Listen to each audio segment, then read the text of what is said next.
Assalamualaikum warahmatullahi wabarakatuh. Salam jumpa kembali bersama saya, Sobat Budaya sekalian. Saya Muhammad Bayu Widagdo. Kali ini saya sowan pada guru saya yang pertama, yaitu bapak saya.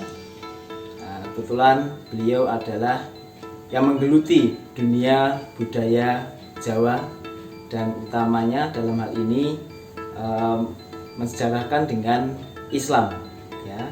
Karena menurut beliau yang bisa pelajari, Islam itu ruhnya dan Jawa itu wadaknya.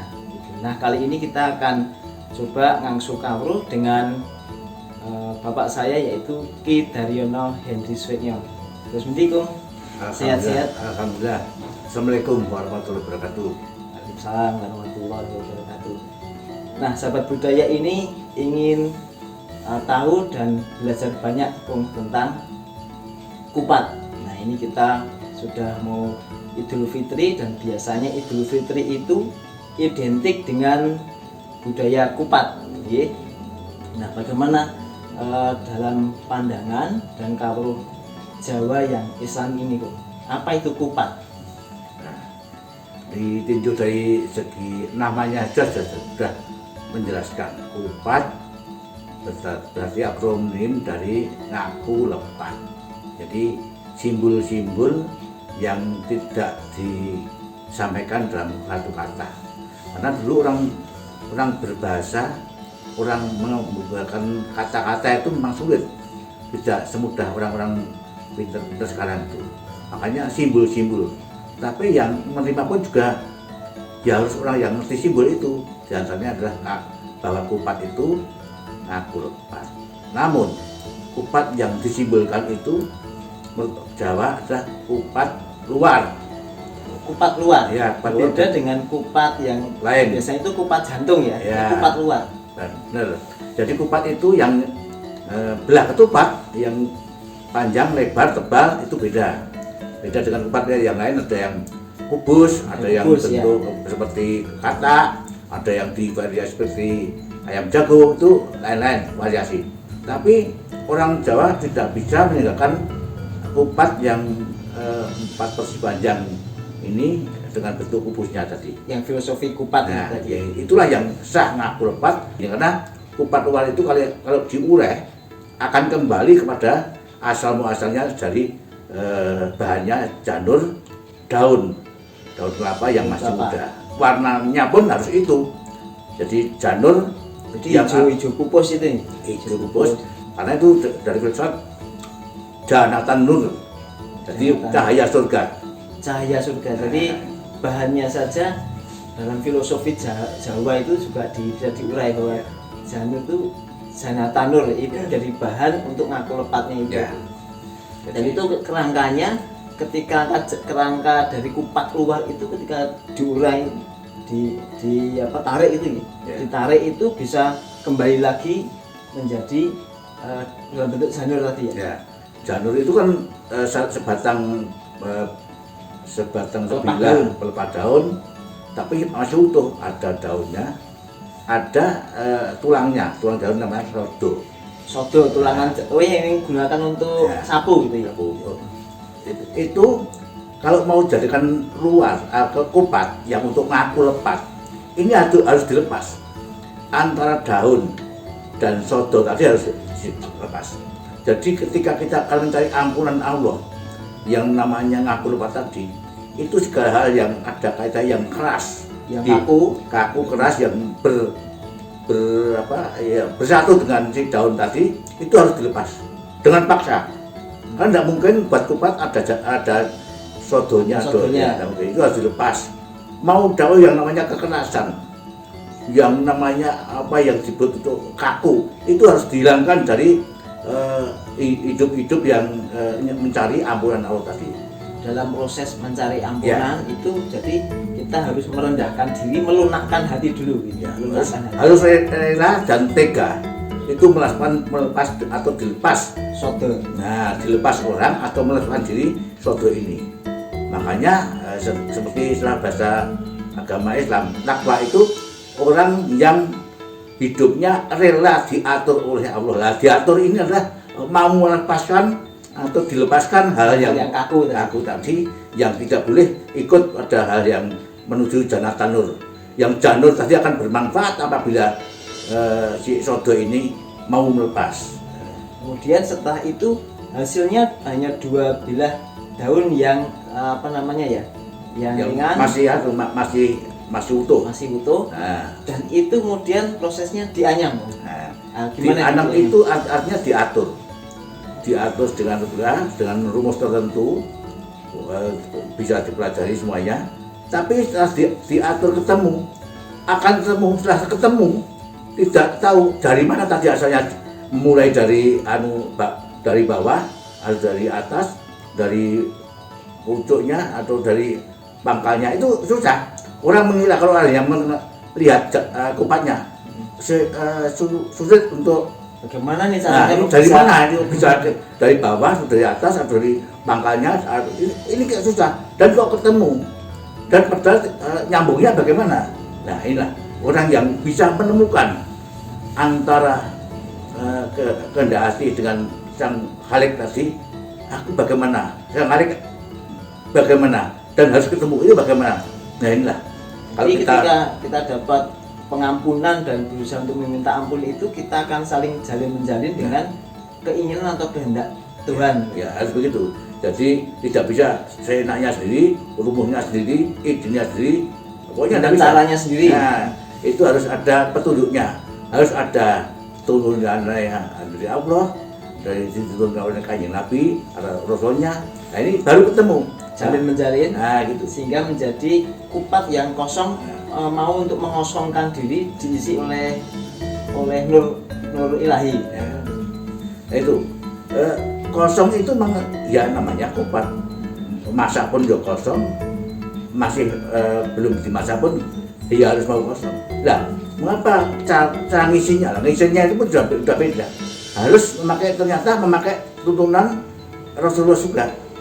Jadi kupat yang kosong tadi diisi oleh beras yang sudah dibersihkan, beras yang sudah dipususi itu tidak penuh. Jadi hanya sepertiga atau kurang dari separuh. Artinya bahwa Rasulullah pernah mencontohkan, kalau kita memakan apapun, apalagi memakan nasi atau makan hariannya itu, jangan sampai kita kenyangan atau kenyang. Belum sampai kita kenyang, kita sudah berhenti. Itu pun sudah cukup. Sepertiga makanan, sepertiga air, sebenarnya udara. Nah, itu kan nanti akhirnya jadinya kalau sudah dinanak atau direbus, itu akan jadi penuh dengan mukjizatnya Allah. Ini beras yang standar Rasulullah tadi seperti gaji akan penuh dan enak-enaknya dikonsumsi makan kalau hasil dari sepertiga tadi. Memenuhi pas gitu. Nah, tapi kalau tidak memenuhi semua di kupat yang kosongan tadi, hanya sepertiga nih. Kalau kelebihan ya tidak enak, apalagi diisi penuh, tidak enak karena tidak akan terjadi tidak masak, masih mentah semua. Seperti kita kalau makan, kalau udah kenyang baru berhenti, itu salah. Dan kita keluar dari ruang makan atau dari restoran, kita sudah tidak bisa bergerak karena kekenyangan. Itulah filosofi dari Islam dulu. Nah, ternyata dari kupat itu sinergi dengan hadis Kanjeng Nabi Muhammad dan tuntutan dari Allah SWT. Sebetulnya pencipta itu sebenarnya diilhami dari Kanjeng Nabi. Kanjeng Nabi pernah memberikan contoh begini, ya turun-temurun dari sahabat, tabi'in dan para aulia-aulia yang lain, penerus-penerus perjuangan Rasulullah, memberikan contoh-contoh.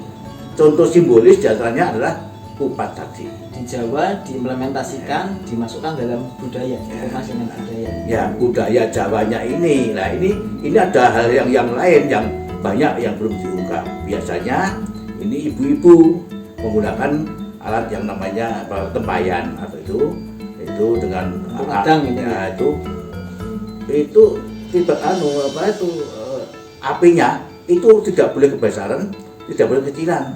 Artinya orang itu tidak boleh tempo-tempo bingar-bingar, suka sekali sampai meledak-ledak. Tapi tidak boleh orang itu selalu bersedih terus, kecil-kecil terus, padahal dia mampu dan standar. dan itu diimplementasikan pada waktu kita membayar zakat. Nah, kita bayar zakat itu juga begitu. Jangan kalau ketika kita membayar zakat, kita mengakali diri dengan yang dimakan rojo lele, beras super dan lain-lain, yang diyakatkan beras yang harganya paling rendah, atau 2,5% atau 2,5 kg, itu harga terbawah, bukan standar orang harus bayar kan tidak, tapi standar terbawah untuk membayar zakat fitrah loh, bukan zakat yang lain, fitrah jiwa. Nah akhirnya itu bisa ditambah dikurangi sesuai dengan keadaan yang real saat itu. Jadi oleh karena itu ketika lebaran kupat atau bodo kupat itu saling memberi kupat satu sama lain dan kemudian berbagi, itu salah satu filosofinya. Itu salah satu agar kita tuh silaturahim. Jadi satu kan bukan dalam rangka untuk dia masak apa ya, bukan. Jadi untuk saya merasakan bahwa kupat di sana itu saya ngaku pas merasa mohon maaf air batinnya itu tujuan dengan bersedekah, dengan bukan hanya yang kaya sama yang kaya, yang menengah sama yang menengah, bukan. Yang kita harusnya memberikan sesuatu, apalagi makanan seperti Kanjeng Nabi juga, tetangga kanan kiri kita seharus sama. Nabi pernah bersabda, kalau mau memasak dijual banyak, kalau memang barangnya tidak ada, kuahnya yang tambah. Nah itu diberikan semua. Tapi yang diberikan ini jangan hanya kuahnya, ya daging 1 kilo. Biasanya kalau kuahnya sedikit aja sedikit, di kuahnya tambah kan bisa jadi yang diberikan bisa menjadi banyak. Nah itulah ya, semuanya semua mengacu pada turunan Kanjeng Nabi, baik itu hadis baik itu turunan yang diperagakan. Nah, di Jawa itu karena barang-barangnya murah, mudah didapat, simbol-simbol itu disosialisasikan dan disampaikan dalam bentuk suatu budaya, di antaranya kupat. Nah, kupat itu hanya terjadi setahun sekali pada tanggal 7 bulan Syawal. Ngapa nggak harus 7? Kok tidak boleh 4? Kok tidak boleh 8? Bukan begitu. Jadi tidak tepat di saat Idul Fitrinya. Oh iya, salah. Jadi kalau ada yang membuat 7 hari event setelah Idul Fitri. Ya, jadi hari ke-7. Jadi maksudnya gini. Jadi kalau Kanjeng Nabi itu, Rasulullah itu tanggal 1 Syawal sah, bukan tanggal 2. Bukan lebaran Idul Fitri 1 dan 2 tidak. Tanggal 1 Syawal itu siapa yang puasa adalah haram. Tidak puasa. Tidak pula. Jadi tidak boleh puasa di tanggal 1 Syawal. Tanggal 2 Rasulullah dan para sahabat saat itu sudah mulai berpuasa. Puasanya 6 hari dari tanggal 1 6 jadi 7, artinya tanggal 7 Syawal kita kupat itu sudah lebaran kupat. Itu kupat. Ya itu. Jadi itu kita tahu bahwa bukan saat Idul Fitri itu kita lebaran kupat. Kalau orang Jawa itu lebaran kupat ya 7 hari setelah Idul Fitri, ya. Setelah hari raya. Jadi itu filosofinya. Jadi budaya Jawa itu sangat kental ya, bersinergi dengan budaya Islam sesungguhnya. Ya, baik. Sahabat budaya sekalian, kita hari ini sudah belajar ngangsu kawruh mengenai kupat. Insya Allah lain kesempatan kita akan sambung lagi. Hari ini alhamdulillah kita dapat pengetahuan dari Ki Haji Daryono Hendisweknyo. Insya Allah kita ketemu lagi di lain kesempatan. Assalamualaikum warahmatullahi wabarakatuh.